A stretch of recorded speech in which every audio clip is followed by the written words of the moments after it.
Hello viewers, hope you're doing well. Today in this video, I'm going to setting up the auth service where we will create user and the login user method.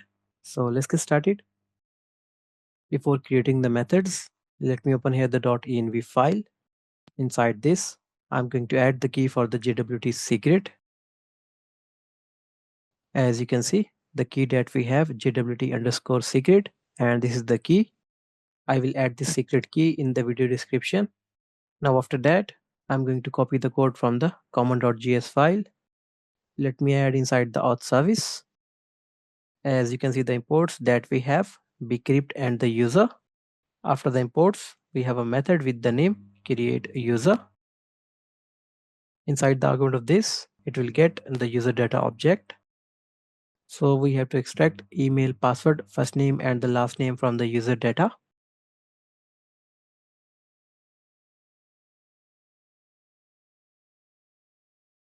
After extracting these, we have to get the user by email, and we are saving the response of this query into this object that we have existing user. After getting the existing user, we have the if condition where we have to check if the existing user exists.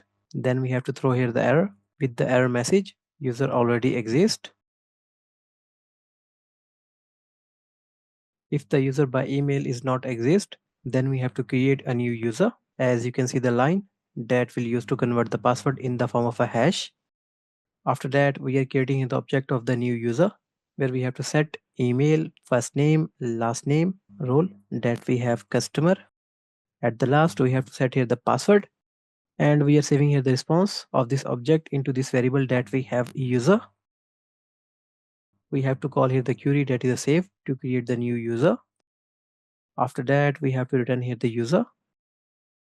As you can see, the catch block where we have a console.error to print the error message that is a error creating user. Let me verify the path for the user model. Now after that, let me duplicate this method. Update the method name that we have, login user. Inside the argument, it will get user data object. So we have to extract email and the password from the user data object. After that, we have a query to find the user by email.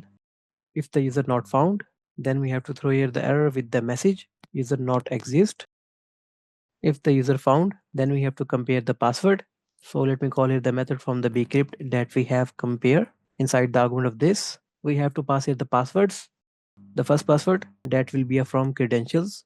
The second password that we have to pass here, existing user dot password. This will return the boolean value. So let me update the variable name that we have is password valid. After that, I'm going to add here the if condition where we have to check if the password is incorrect. Then we have to throw here the error with the message invalid password. After validating the password, I'm going to call the method from the JWT that we have sign. So first we have to import the JSON web token. Let me call here the import and the method that is a sign. Inside the argument of this, I'm going to create a payload for the token where we have a ID. We have to get the ID from the existing user object that will be a ._ID. After that, I'm going to set here the role and it will be a existing user .role. After the payload, we have to pass here the secret key. So it will be a process.env dot the variable name that we have JWT_secret. After the secret key, we have to define here the expiration of the token. Let me define the expiration time of the token inside the quotes. That will be a 1 day. So this method will return the token. Let me create a variable with the name token, and we have to return here the token.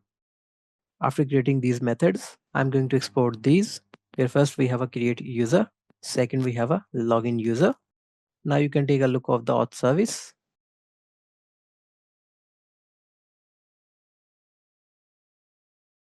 So that's all for now from my side. If you have any confusion, you can document. Thanks for watching. Take care. Bye.